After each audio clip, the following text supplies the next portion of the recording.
আমার সঙ্গে কিছুটা ব্যতিক্রম।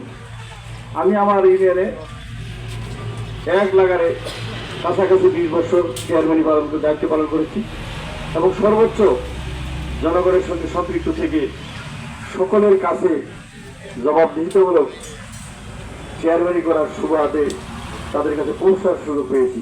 আমার ইউনিয়নে একটি ঘোষণা ছিল, যদি আমি ইউনিয়নে থাকি তাহলে সর্বোচ্চ 15 মিনিটে তারা পাবে, 24 ঘন্টায় যে কোনো সময়। আর যদি আমি বাইরে থাকি তাহলে সর্বোচ্চ 1.5 ঘন্টা পরে সে আমাকে পাবে। এভাবেই আমার ছোট্ট এরিয়ার মধ্যে আমি আমার এই 20 বছরের দায়িত্ব পালন করেছি, যার কারণে আপনাদের এই পিছনের ইতিহাস যেটুকু আছে আমার কর্মযোগ্য কর্মক্ষেত্র, আমার কাজ, সেটুকু আমার ইউনিয়ন পরিষদে আপনারা গেলে তা জানতে পারবেন, বুঝতে পারবেন। আমি সকলের কাছে সুখে দুঃখে পৌঁছতে চাই, কারণ সাধারণ নাগরিক, সাধারণ জনগণ তারা তাদের সুখে দুঃখে প্রতিনিধিকে চায়। ঠিক সেভাবে আমি আমার এই যোগ্যতা দক্ষতা দিয়ে সর্বোচ্চ দায়িত্ব পালন করে আমি জাতীয়ভাবে স্বর্ণ পদকে পুরস্কৃত হয়েছি, যা স্বর্ণখচিত পদক, শুধুমাত্র কাগজে লেখা স্বর্ণ পদকই নয়, যার মধ্যে সোনাও রয়েছে। ঠিক এভাবে আমি যদি সেই দায়িত্ব পালন করতে পারি তাহলে সামনের দিনের জন্য আপনাদের কাছে আমি উপস্থাপন হয়েছি যে আসেন আপনারা কাকে ভোট দিবেন, কেন দিবেন, এই বিষয়গুলো নিজেকে ভাবতে হবে। আজকে আপনার একটা ভোট আমাদের উপজেলার 4 লক্ষ সাধারণ নাগরিকের উপরে প্রতিনিধিত্ব করবে। আপনার একটা ভোটই যদি আজকে সিদ্ধান্তহীনতায় দিয়ে ফেলেন তাহলে এই প্রতিনিধিত্ব যেটি করবেন আপনার সেটা মনের মতো না হলে তার দায় দায়িত্ব কিন্তু আপনাকেই নিতে হবে, আমাদেরকেই নিতে হবে, সকলকেই নিতে হবে। সেজন্য প্রত্যেকটি প্রার্থী আসবে, তারা ভোট প্রার্থনা করবে, তাদের নিজের যোগ্যতাকে উপস্থাপন করার জন্য আমরা দাবি করব, আপনারা দাবি করেন। আমি আমার পিছন ইতিহাসকে দেখার জন্য আপনাদের কাছে অনুরোধ রাখলাম। আমার খারাপ দিক আপনারা দেখেন, ভালো গুণ দেখার দরকার নেই, ভালোগুলো পরে বিবেচনায় আনবেন। কি কি খারাপ দিক আমার কাছে আছে সেগুলো আমার ইউনিয়ন পরিষদে আছে কিনা, আমার চলনের ঘটকে আছে কিনা। আমি দীর্ঘদিন এই এলাকায় চলেছি, আমার এলাকায় চলেছি, ইউনিয়ন পরিষদে দায়িত্ব পালন করে উপজেলায় প্রতিনিধিত্ব করেছি। সে জায়গায় আমার সেই কি কি দোষ আছে সেগুলো গ্রহণযোগ্য কিনা, বর্জনীয় কিনা, বা আমাকে সেই দোষের কারণে নেওয়া যায় কিনা। আমি ব্যক্তিগত সকলের কাছে ব্রাত কলম প্রতি নিয়ে এসেছি। আসেন আমরা বীরগঞ্জকে একটি সুন্দরভাবে নতুনভাবে বীরগঞ্জ সাজাই, যেখানে থাকবে না অন্যায়, যেখানে থাকবে না দুর্নীতি। যে দুর্নীতির কারণে আমাদের স্থানীয় পর্যায়ের উন্নয়নগুলো আজকে আমরা মুক্ত করে পড়েছি, সুষম বন্টন সেখানে হয়নি, মাদকের সরাসরি হয়েছে যেখানে কোনো ব্যবস্থা গ্রহণ করা হয়নি। আপনারা দেখতে পাবেন বিভিন্ন প্রার্থীদের ফেসবুক খুললেই দেখা যায় বিভিন্ন ব্যক্তিগত চরিত্র, ব্যক্তিগত ক্যারেক্টার, যেগুলো আপনারা নিজেরাই সেগুলো খরচ করলে পেয়ে যাবেন। তা আমি কারো কুৎসা ঘটনা করতে চাই না। বর্তমানে একজন চেয়ারম্যান যিনি আমাদের রানিং আছেন 10 বছর থেকে আপনাদের এলাকায়, আমাদের এলাকায় চেয়ারম্যানই করছেন, প্রতিনিধিত্ব করছেন। আপনারা যে আশায় তাকে সেখানে পাঠিয়েছিলেন, কতটুকু আপনাদের আশা পূরণ করেছে, কতটুকু প্রত্যাশা পূরণ করেছে, কতটুকু পারে নাই, এই বিষয়গুলো আপনাদের বিবেচনায় আসতে হবে। আমি বললেও সেটা কমবেও না, বাড়বেও না। আপনাদেরকে বিচার বিশ্লেষণ করতে হবে। সে আসছে আজকে আবার আরেক দফা ভোট নিতে, বিভিন্ন সময় বিভিন্ন অবস্থায় আপনাদের কাছে উপস্থাপন হবে। সে বলবে আমি আমেরিকার লোক, আমেরিকা ছিলাম, ইত্যাদি ইত্যাদি বলে। যে ব্যক্তিটি একটা দলের খরচকে সামনে রেখে নিজের যোগ্যতাকে ভাবতে চায়, ধরে নিতে হবে যে তার অযোগ্যতা, অদক্ষতা, তার ভিন্ন যে গুণাবলীগুলো রয়েছে, ভিন্ন যে অপকর্ম রয়েছে, সেই অপকর্ম ঢাকার জন্যই সামনে একটা পর্দা দিয়ে দিল যে আমি ভাই দলের এই সুবাদে হতে চাই। তার অর্থ আপনি ওই দিকে দেখেন, আমাকে দেখার দরকার নেই। আমি সে জায়গায় বলতে চাই আমরা ওই অংশ দেখতে চাই না। আমি বলি যে আমি আপনাকে আপনি আমাকে দেখেন, আমার অবস্থান দেখেন, আমার চারিত্রিক গুণাবলী দেখেন, সর্বকিছুই আপনি দেখে তারপরে আপনি নির্বাচিত করেন আমাকে চলবে কিনা। আমাদের এই প্রার্থী পাবেন, আরো একজন আসছে আমাদের বিজু ভাই, উনি আবার প্রার্থী হয়েছেন প্রথম দিকে বিএনপি, তারপরে স্বতন্ত্র, তারপরে বহিষ্কার নেতা। এখন ওনার পিছনেও কিছু বহিষ্কার কর্মীরা রয়েছে যারা বহিষ্কার নেতার আনুগত্য করে। আপনাকে বুঝতে হবে, যেই নেতা তার বড় নেতার কথাই শুনে না, সেই নেতা আপনাদের কথা কতটুকু রাখতে পারবে, কতটুকু আপনাদেরকে মূল্যায়ন করবে, সেটা ভাবার দরকার আপনাদেরকে। আমি বলেই আপনাকে বুঝবেন কেন, আপনার বুঝতে তো আপনার কাছেই আছে। তারা এখন বিভিন্ন দোহাই দিয়ে বলতেই পারে যে আমি দল করি, দলের লোক, আমার ওয়ার্ড কমিটি আছে, ওয়ার্ডের যারা আছে।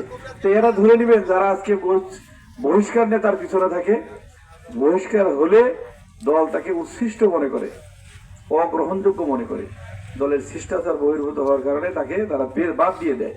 সেই জায়গায় যদি বাদের একটা অংশ আবার ইউনিয়ন থেকেও যোগ হয়, ধরে নেবেন যে উচ্ছিষ্টের একটা ঠিপ হচ্ছে। তারা আসলে আপনাকে কতটুকু মূল্যায়ন করবে সে বিষয়টি ভাববেন আপনি। আমাকে বলতে হবে কেন, আমাকে কথা আসতে হবে কেন? এই কথাগুলো আপনাকে আপনার কাছ থেকে আসা উচিত। যে হাই কমান্ড মানে না, নিজের গুরুকে মানে না, নিজের বাবাকে মানে না, বা তার দলের নেতৃত্বকে মানে না, সে আপনার কথাটাকে মানবে কেন? সে হইলে আপনার কথাটা রাখবে কেন? সে তো রাখেই নেই কথা বড়জনের। আপনার চেয়েও যে বড় সর্বোচ্চ দায়িত্বশীল তার কথাই সে মানে না। তা আপনি তার পিছনে নেতৃত্ব যাচ্ছেন, তার সঙ্গে থাকতে গেলেন, আপনি হয়ে গেলে আপনার কথা মানতে হবে, মানবে, এই আশা আপনি কিভাবে করেন? তাহলে এই বুঝটুকু আপনার, আমরা বলবো কেন? আমাদের বলতেই হবে না, আপনাদের বুঝেই সে জায়গায় আপনাকে যেতে হবে। এবার যেহেতু দল মত সবকিছুর ঊর্ধ্বে এসে, দলীয় প্রভাবের ঊর্ধ্বে এসে এবার নির্বাচন হচ্ছে, এই নির্বাচনে প্রকৃত একজন আপনারা প্রার্থী খুঁজবেন যাকে দিয়ে মনে করবেন বীরগঞ্জকে সুন্দরভাবে সাজানো যাইতে পারে। এই প্রার্থী খোঁজার জন্য সুযোগ দিয়েছে, সেই সুযোগ যদি কেউ এইভাবে ঘোলা করতে চায়, আপনারা তাদেরকে বলেন যে ভাই ওই আলাপ বাদ দিয়ে আপনি ব্যক্তি হিসাবে উপস্থাপন হন আমাদের কাছে। আপনার এ টু জেড আমরা দেখি, আপনার ব্যাকগ্রাউন্ডে দেখি, আপনার কর্মক্ষেত্রগুলো দেখি, কি কি কাজ করেছেন। আজকে যদি আমরা বলি 14 সালে 18 সালে যখন আপনাদের মতো সাধারণ একটা খেটে খাওয়া মানুষ দিনমজুর ঘরে শুয়ে থাকতে পারে নাই, শুয়েছিল বাসস্টপে, শুয়েছিল খেতের এলে নদীর পাশে বিভিন্ন ঝোপঝাড়ে, যেখানে এখনো ঘাসই গাছ হয়নি, সেইখানে আমার ঋতু ভাইয়ের বিরুদ্ধে কোনো মামলা নেই। তাহলে উনি কত বড় আমাদের জন্য খেদমত করেছেন যে সে তাকে কেউ খুঁজেই না। তার অর্থ যে উনি মিনিমাইজ করে চলেছে, আমাদের প্রতি তার নজর ছিল না। এই নজর যে ছিল না, আজকে থেকে সে নেমে আসছে। আপনি লেপের তল থেকে যে ভাই আজকে আমি ভোট চাই, আপনাদের মধ্যে থেকেও কিছু লোক তার সঙ্গ দিচ্ছে যে হ্যাঁ হ্যাঁ ভাই আমরা ভোট দিতে চাই। এই বিষয়গুলো তো আপনাদের ভাবা দরকার যে সে আপনাদের কতটুকু কাছে ছিল। দুর্দিনে সুসময়ে অনেকেই পাওয়া যাবে। আজকে কিছু রসদ ছড়িয়েছে, আজকে কিছু আপনাদের কাছে উচ্ছিষ্ট ছেড়ে দিয়েছে, আপনারা হয়তো সেগুলো পেয়ে খুশি হয়ে তার পিছনে লেগে গেছেন। কিন্তু নিজের বিবেক দিয়ে ভাবেন, নিজের অভিজ্ঞতা দিয়ে ভাবেন যে একজন বহিষ্কার নেতার পেছনে আমি থাকলে আমার যোগ্যতা দক্ষতা কতটুকু বৃদ্ধি পায়, মানুষ আমাকে কতটুকু মূল্যায়ন করবে, এই ভাবনাটুকু আপনাদের। আমি আর কথা বলতে চাই না এইভাবে। আমরা কারোর দোষ চর্চা করতে চাই না, আমি আমার দোষের চর্চা করতে চাই, অপরের গুণবাচক বিষয়গুলো দেখতে চাই।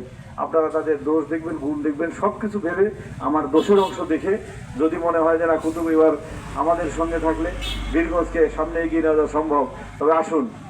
আমরা সকলেই শুনতে পেয়েছি বা আপনারাও শুনে থাকবেন, এই এলাকায় আসলেই 10 হাত আগালেই কেউ না কেউ বলে থাকে যে এবার যদি লড়াই হয় কুতুবের সঙ্গেই হবে। কি কথা বলে না? বলে। তার অর্থ কি? যে সে কুতুব হয়ে আছে, তার কাছে জেতার ভোট রয়েছে, সেই জেতার ভোটের সঙ্গে আপনিও শরিক হন। আসুন জেতার সঙ্গে শরিক হই, বীরগঞ্জের উন্নয়নে আমরা একে অপরের পাশে কাঁধে কাঁধ মিলিয়ে বীরগঞ্জের উন্নয়নকে আমরা ত্বরান্বিত করি, আধুনিক বীরগঞ্জ তৈরি করি, যে জায়গায় থাকবে না বৈষম্য, ধর্ম বর্ণ নির্বিশেষে সকলে একই জায়গায় একই অবস্থায় বসবাস করতে পারবো। আমি আমার ইউনিয়নের দায়িত্ব পালন করেছি, আদিবাসী, হিন্দু, সাঁওতাল সবকিছু মিলিয়ে সেখানে আমি তাদের খেদমত করেছি। আমরা চ্যালেঞ্জ করে দিলাম আমার পক্ষ থেকে যে আপনারা দেখে আসবেন কোনো ধর্মের লোক আমার বিরুদ্ধে আঙ্গুল তুলে কথা বলতে পারে কিনা, বলতে চায় কিনা বা বলে কিনা। যদি আমি তাদেরকে সমন্বয় করে নিয়ে সুন্দর একটা অবস্থান তৈরি করে দিয়ে আসতে পারি, আমি মনে করি আমি দায়িত্ব পেলে, আপনারা আমাকে দায়িত্ব দিলে আমি বীরগঞ্জ উপজেলাও ঠিক সেই ধরনের একটা সুন্দর সুষম পরিবেশ তৈরি করতে পারবো ইনশাআল্লাহ। আপনারা সঙ্গে থাকলে আল্লাহ যেন আমাদেরকে সবাইকে কবুল করে, একসঙ্গে থেকে বিজয়ের প্রতীকের সঙ্গে থেকে, বিজয়ের মার্কার সঙ্গে থেকে, কুতুবের সঙ্গে থেকে সামনের দিনের জন্য এগিয়ে যাবো। আল্লাহ ততদিন পর্যন্ত সুস্থ রাখুক, সুন্দর রাখুক, নিজের জ্ঞানের সঙ্গে, নিজের বুদ্ধির সঙ্গে, নিজের অভিজ্ঞতার সঙ্গে নিজেকে সমুন্নত রেখে আপনাদের সুস্বাস্থ্য দীর্ঘায়ু কামনা করছি। সেই সঙ্গে আজকের দিনের পর হয়তো এবার পথসভা আর করার সুযোগ হবে কিনা জানি না, যতক্ষণ পর্যন্ত আপনাদের সঙ্গে দেখা না হবে 21 তারিখের আগ পর্যন্ত আমার দোয়াত কলম আপনাদের জিম্মায় রেখে গেলাম। আপনারা আমার জিম্মাদারি হিসাবে জিম্মায় নিয়ে সামনের সময়ের জন্য আপনাদের 21 তারিখে ভোট দিয়ে বিজয়ের সঙ্গে শরিক হবেন, এই বলে আমি আমার কথা শেষ করছি। আসসালামু আলাইকুম। অন্যান্য জাতির প্রতি অভিনন্দন, ধন্যবাদ।